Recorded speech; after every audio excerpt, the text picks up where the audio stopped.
नमस्कार, live cities की night bulletin दिन भर बिहार में आपका स्वागत है। खबरों की शुरुआत करेंगे, लेकिन उससे पहले एक नजर डालते हैं आज की सुर्खियों पर।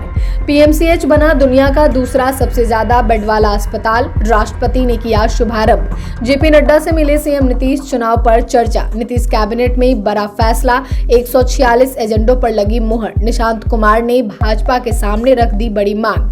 लैंड फॉर जॉब मामले में लालू परिवार को झटका। सुनील सिंह की बहाल हुई एमएलसी सदस्यता, सुप्रीम कोर्ट से बड़ी राहत। विपक्ष को चिराग पासवान ने घेर लिया। पप्पू यादव ने कह दिया, सम्मान दीजिए और सम्मान लीजिए। महाशिवरात्रि को लेकर बिहार में पीएचक्यू का अलर्ट। गोपालगंज में यात्री बस से 40 लाख रुपए के पुराने नोट बरामद। अब खबरें विस्तार से। पटना का पीएमसीएच दुनिया का दूसरा सबसे ज्यादा बेड वाला अस्पताल बन गया है। राष्ट्रपति द्रौपदी मुर्मू पटना मेडिकल कॉलेज एवं हॉस्पिटल पीएमसीएच के शताब्दी समारोह में मुख्य अतिथि के रूप में शिरकत की। साथ ही बिहार के इस अस्पताल को देश के लिए गरिमामयी बताया। दरअसल पीएमसीएच अब दुनिया का दूसरा सबसे बड़ा अस्पताल बन रहा है। पीएमसीएच अब 5462 बेड वाला अस्पताल बनने जा रहा है। इसमें हेलीपैड की भी सुविधा होगी, जिससे एयर एम्बुलेंस सीधे अस्पताल पहुंच सकेगी।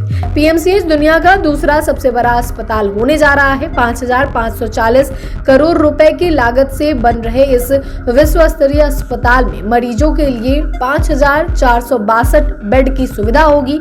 राष्ट्रपति ने शताब्दी समारोह को संबोधित करते हुए कहा कि बिहार का यह अस्पताल ऐसी उपलब्धियों वाला है। यहाँ से पढ़कर जो डॉक्टर बने, आज पूरी दुनिया में चिकित्सा के क्षेत्र में शानदार काम कर रहे हैं। इस अस्पताल ने ना कालाजार जैसी बीमारी के महत्वपूर्ण शोध किया।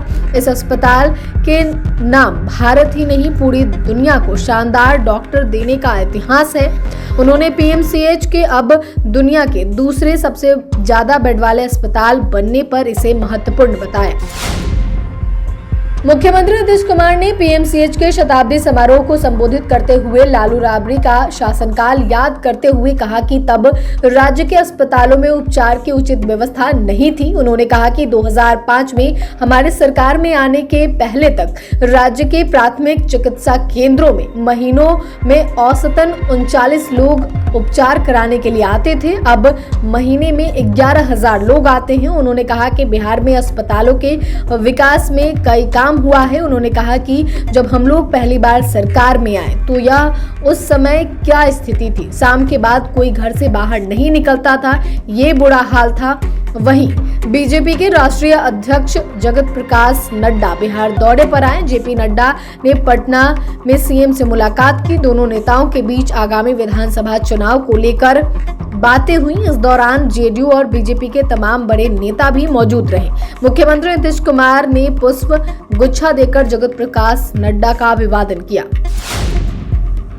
नीतीश कैबिनेट की बैठक खत्म हो गई है। बैठक में कुल 146 एजेंडों पर मोहर लगी है। इसमें सबसे बड़ी बात यह है कि हाल ही में खत्म हुई प्रगति यात्रा के दौरान सीएम नीतीश कुमार ने जितनी घोषणाएं की, उन सभी घोषणाओं को कैबिनेट ने मंजूरी दे दी है। चूंकि अगले सप्ताह बिहार में बजट पेश होना है, ऐसे में आज की कैबिनेट मीटिंग में उन सभी प्रस्तावों पर चर्चा की गई जिनके लिए बजट में प्रावधान किया गया है।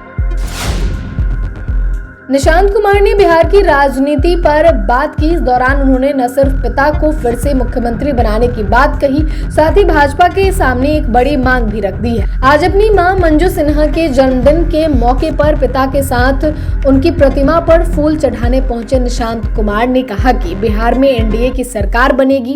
इसके साथ ही उन्होंने भाजपा नेताओं से कहा कि वह भी घोषित करे कि चुनाव उनके पिता के नेतृत्व में ही लड़ा जाएगा। निशांत इन शर्तों के साथ यह साफ कर दिए कि एनडीए में नीतीश कुमार के अतिरिक्त किसी और को सीएम का चेहरा नहीं बनाया जा सकता है। नीतीश कुमार को बिहार में फिर से मुख्यमंत्री बनाने की मांग से पहले पीएम मोदी ने उनके नाम पर मुहर लगा दी। साथ ही उन्होंने जिस प्रकार तेज प्रताप के बयान का जवाब दिया, साफ हो गया कि वह राजनीति में जाने के लिए पूरी तरह से तैयार है। निशांत ने कहा कि जो भी कहेंगे जनता के दरबार में चलते हैं, वो बताएंगे क्या करना है, जनता देखेगी कौन क्या करेगा।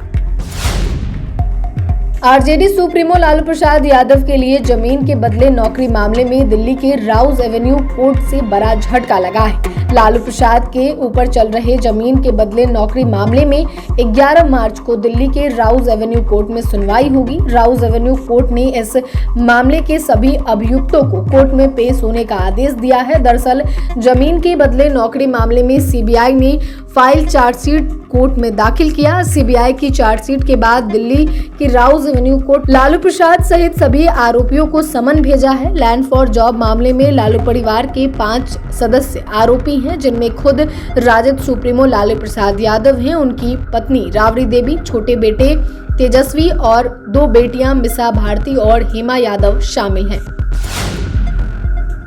राजद नेता सुनील सिंह को सुप्रीम कोर्ट से बड़ी राहत मिली है। कोर्ट ने सुनील सिंह की सदस्यता को बहाल करने का आदेश दिया। कोर्ट ने धारा 142 का इस्तेमाल करते हुए यह आदेश जारी किया। इसके साथ ही कोर्ट ने आचार समिति की ओर से जारी नोटिफिकेशन को रद्द कर दिया। एमएलसी सुनील सिंह को विधानसभा में मुख्यमंत्री नीतीश कुमार की नकल करने के कारण बर्खास्त किया गया था।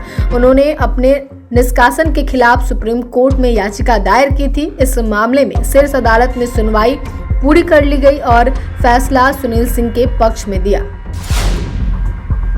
केंद्रीय मंत्री चिराग पासवान ने विपक्ष के प्रधानमंत्री नरेंद्र मोदी के झूठ बोलने के आरोप लगाने पर पलटवार किया। चिराग ने कहा कि प्रधानमंत्री ने क्या झूठ बोला है यह बताएं। आजकल विपक्ष की आदत बन गई है कि झूठ बोलना और भाग जाना। केंद्रीय मंत्री चिराग पासवान ने कहा कि भारत एक लोकतांत्रिक देश है और देश की जनता यह सब बातें देखती है और उसी के आधार पर अपना फैसला करती है। एक झूठ बोलने वाले मुख्यमंत्री दिल्ली में थे जो बड़े बड़े वादे करके आए थे। उनके साथ देश की जनता ने क्या किया? 10 साल के बाद दिल्ली की सत्ता से उन्हें बाहर कर दिया। इसी तरीके से अगर देश में कोई झूठ बोलता है तो लोकतंत्र में इतनी ताकत है कि उस व्यक्ति को अगले चुनाव में जनता अपना फैसला सुना देगी।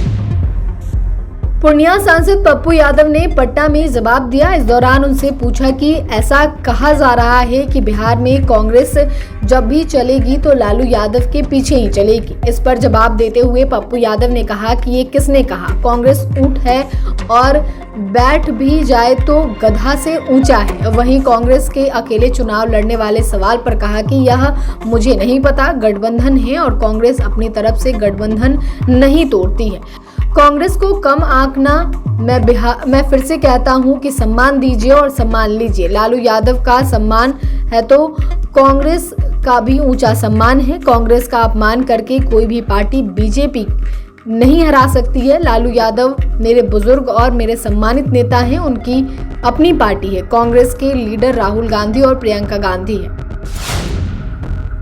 महाशिवरात्रि को लेकर बिहार में अलर्ट जारी हो गया है। महाशिवरात्रि के पावन अवसर पे सख्त निर्देश जारी किया गया है। राजधानी पटना समेत पूरे जिले में उत्कृष्ट भीड़ प्रबंधन, सुचारू यातायात व अचूक विधि व्यवस्था संधान प्रशासन की सर्वोच्च प्राथमिकता है। वहीं प्रतिनियुक्त दंडाधिकारी व पुलिस पदाधिकारी निर्देशों का अनुपालन करें। महाशिवरात्रि के अवसर पे पटना के विभिन्न स्थानों से भव्य शोभा यात्रा निकालकर शिव मंदिर खाजपुरा नेहरू पथ में पहुंचेगी। इस वर्ष कुल 31 झांकियां निकाली जा रही हैं। सार्वजनिक स्थलों पे सभी तथ्यों को ध्यान में रखते हुए फोर्स और मजिस्ट्रेट की प्रतिनियुक्ति की गई है। QRT भी तैनात रहेंगे।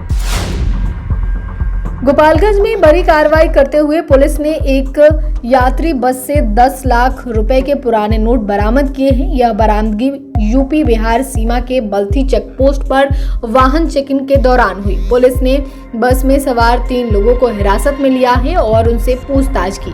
होली के मद्देनजर उत्तर प्रदेश से आने वाली बसों की जांच की जा रही थी। इस दौरान मद्य निषेध विभाग की टीम को 500 और 1000 रुपए के पुराने नोटों की गड्डियां भरी बैग मिली। जब्त किए गए नोट को लेकर पुलिस अब इसकी बैकवर्ड और फॉरवर्ड लिंक को के जांच में जुटी हुई है। सदर SDPO प्रांजल ने बताया कि यह रकम उत्तर प्रदेश से बिहार लाई जा रही थी। पुलिस अब यह पता लगाने में लगी है कि यह नोट कहां भेजे जा रहे थे।